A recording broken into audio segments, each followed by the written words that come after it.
Joining me for another week, Football Friday, which of course comes out on Thursday afternoons officially, so you got plenty of time to consume it. The head coach of the Evergreen Park Mustang football team, the 2-1 Mustangs, Jim Ramazinski. Coach Ram, how are you, Coach? Good, thanks for having me. Listen, you lose the first game.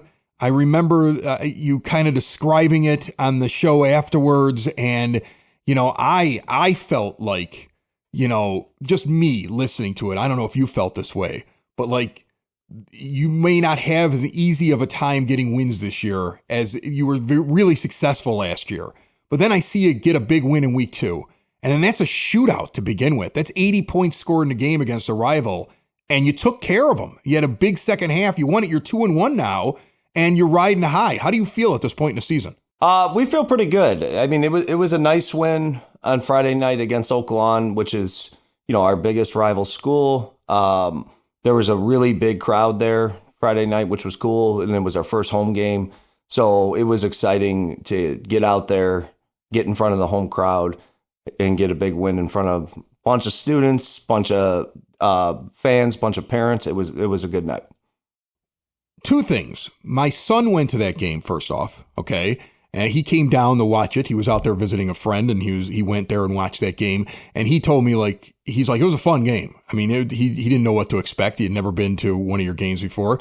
And I think he was describing that first half that was really quick. Everything was happening very fast in that. And then he's like, and then they kind of took control. And that final score, 49-31, means that my scout that was out there, he had at least a good idea of what was going on at the game. He could help us watch the film. But on the other hand, there was something before we get into that I was noticed before the game, and I've seen the video of it. You guys ran through some sort of a tunnel. First of all, what is it? Is that a horse's mouth that you're running? It's a Mustang. Okay, it's a Mustang that you're running through. So you got some Metallica that comes on. The guys are hyped. I looked at this video online, and then I see you up at the front, and I'm like, he's leading them out. Like, you're right in the front. Like, you poke your head out. I'm like, oh, they're going to hit the big moment. And then you move off to the side, and you cue the boys to the moment that the music's going to crescendo and they should take the field, and you step out of the way. So one, I'm disappointed you didn't run out there with them. I want to see more of that. And two, do you feel like a guy of our generation, you felt like you had to make sure they knew the moment that song expected them to bust through? Well, that was the first time we did it, and they weren't prepped for it. Okay, but you knew the exact point. Yeah, and they coming out to it, and you knew. You're like, this is the moment, guys. Yeah. Like, you were counting that song down. Well, we can't just set that up every day, so we didn't practice it. I know that sounds crazy to practice a run out, but you'd be surprised. And I didn't really want to run out because I didn't want to fall or trip or look like a fool. So I did my countdown and the Irish goodbye and just let the. But it was a total Irish goodbye. It's if you're paying attention to the video, you slink off to the side and kind of walk behind people. Yeah, it's about the boys though. They don't, they were excited about it. So I'm glad that worked out. And more important than that, I'm glad once we got going, after we kind of settled in a little bit, we were able to take care of business. Yeah, so the quick start, let's talk about that. I mean, both teams are exchanging volleys immediately. Why do we see that sometimes in games? Where is it just the excitement of it?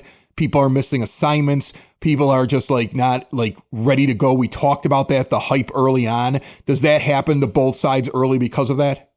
There was just a lot of big plays early, and I think part of that has to do with both teams, being very excited for the game, but also too, I mean, we missed an assignment that led to a big play on defense. So that led to the first score.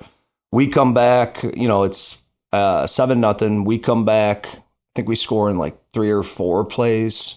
7-7. We kick off, and Oak Lawn returns the kick for a touchdown. They go up 13-7 because they missed the extra point, and then the very next kickoff, we return for a touchdown. And so I'm looking up at the scoreboard, and it's 14-13, and it's 7 minutes left in the first quarter. So it was a pretty wild start, but it was good because, we got punched in the mouth first, to be honest. And our offense did a great job all day. They responded. O-line was taking care of business, and David Johnson had himself a day, 270 rushing yards. Yeah, it's rushing back to me now. When I asked my son about the game, he goes, "He got a pretty good offensive line. They were playing really well." And I said, "That's good to hear, because I think that was a concern point." Remember, we talked about them getting kind of winded in that first game a little bit. That was kind of a concern point, and it sounds like they were really solid. Yeah, they had a good day. They're just getting better each week. Our offensive coaches, Darren Yarbrough, Jason Fonducci, and Matt Pasha-Karnas, they really are working hard, and those guys have responded, the offensive players. And it was a really good night for them.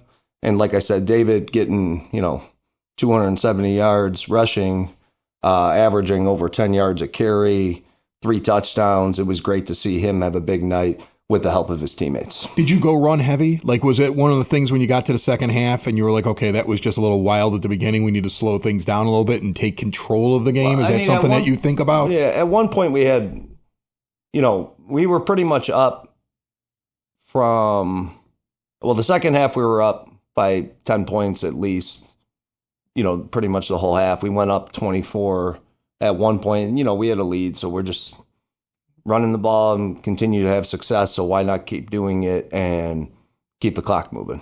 Awesome. Okay, so big stars of this game. Who do you got? Like I said, David Johnson was a big star. The offensive line, which is Dominic Nava, Devin Herrera, Armani Bravo, Josh Love, and Anthony Luna. They had a great game. Rowan Smythe continues to do well at quarterback. He ended up, what did he throw? 2 touchdowns, one to Caleb Kaiser and one to Tyler Phelps, who is a sophomore. Got his first varsity touchdown. He's also our backup QB, so it was good to see him get some playing time as well as get in the end zone. And that, I think it's kind of good because each week I'm talking about a different sophomore. Well, and that's important too, right? Yeah. I mean, we've talked about this before. You sent 6 guys off to college scholarships. Like, you graduated some guys that were high talent guys who went on to programs at the next level. And so you got to find those young guys, and you got to start figuring out who your next group of stars are, right? Yeah. And I mean, the guys that we're keeping up have responded well. I mean, we have 5 sophomores that, are on the field for us. Not every play, but a lot of plays. And, even like a small thing like Cole Nardo, our kicker, he's on the soccer team as well, but he's a sophomore and 7 for 7 on extra points. I know it doesn't sound like some crazy feat, but he hasn't missed an extra point all year. In high school, that's a big deal. Yeah. It's not automatic in high school. I've been to plenty of high school football games where you're like, okay, everybody's excited because you drove down the field, but you don't know whether or not that kid's going to put that through the uprights. Yeah, no, exactly. And then as the game progressed, sophomore Corey Isaac getting some carries, did a pretty good job keeping the ball moving, keeping the clock rolling. So, yeah, we had contributors from them. And then, a guy who is a very pleasant surprise and probably our most exciting player to watch, Arshawn Powell, came through for us with a big kick return.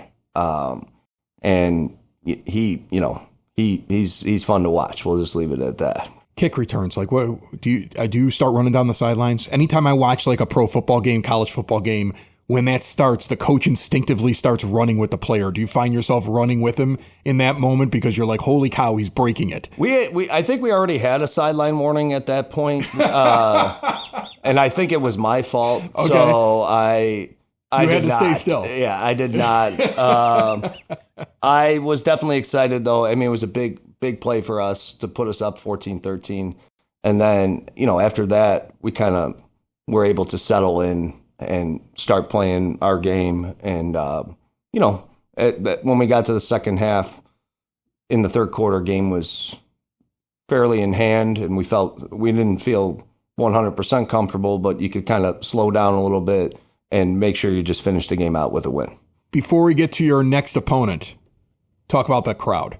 Because you had your that's the first time we're on the new field, right? Mm-hmm. And it's also a rivalry game, and there was a little bit of hype for this thing. And like I said, I had a kid that doesn't even go there that went down to go see that game. That was an event on Friday night. Talk about what it was like to get those guys in front of their home fans. It was good. Because we always say, when you're at practice and there's nobody in the stands, things like that, it's easier then than it is the game, because you don't feel that external pressure of all these people watching, your peers, your parents, your family, your friends. And, to see our guys, I think, initially when the game started, I think the moment was kind of people were caught up in it, but then we were able to settle in, and it was great to see us put together a good second half, a good second quarter, and get the win.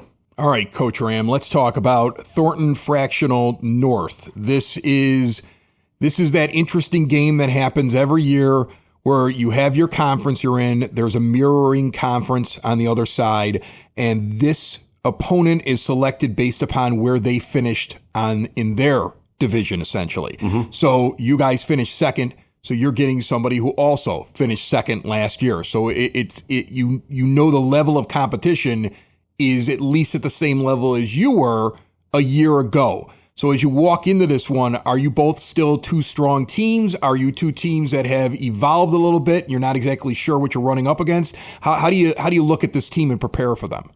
Well, TF North's a very quality team.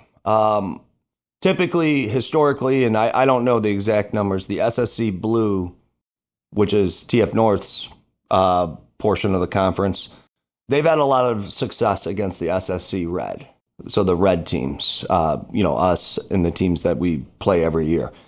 But, I'm pretty excited about this game because it's a good challenge for us. They're undefeated. Last year, they almost won the conference. They lost by, like I said before on this, I think they lost by 1 or 2 points to to Lamont last year. And Lamont's a pretty storied program across the state. So this is not a team that you could take lightly. And with a 3-0 start, they're doing a really good job. They're well coached, and we're looking forward to the challenge on Friday night, and hopefully get out of there with some success and get a win.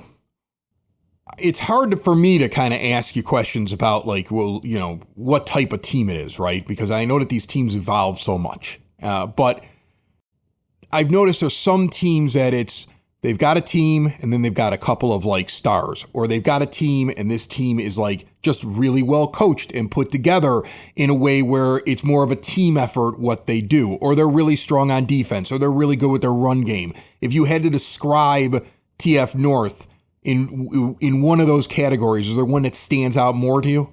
They have a couple really good athletes who could score on a dime or run down a play pretty easily. They are well coached. They had a lot of success last year, and they're kind of continuing to build on it. They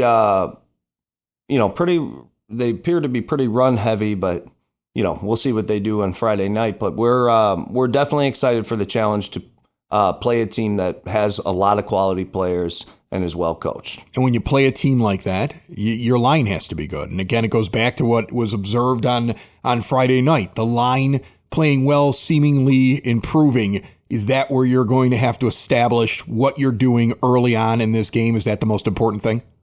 That's one of the most important things. But again, I think it goes back to with this particular group of EP players, we just got to get out there and get going right away. And, even against Oak Lawn, we did on one side of the ball. We had a defensive letdown, a special teams letdown. We kind of made up for the special teams letdown. But one thing I said at practice yesterday to the guys is, imagine if all three phases are just playing as good as they can. Right. Then now, and I'm sure a lot of coaches have said that over the years, but it's the truth. If we could execute better all three phases and kind of play a consistent game, defense, offense, special teams, obviously our chances of success go up. I feel like, offense was on, defense was struggling a little bit on Friday night, kind of settled in as time went on. But in order to be a really good team, you can get away with that once in a while. But once you start playing higher level competition as season goes on, or playoffs, hopefully, you you got to be executing at all sides of the ball. And that is something that I would like to see we do this week. If we can do that, good things will happen. Friday night, 6 p.m. on the road at Thornton Fractional North, who are undefeated 3-0. The 2-1 Mustangs will be taking them on. Coach Ram, good luck to you and the boys. Let's go get another win. Thanks. Appreciate it. It's the EP Podcast. All things Evergreen Park. It's the EP Podcast. Evergreen Park.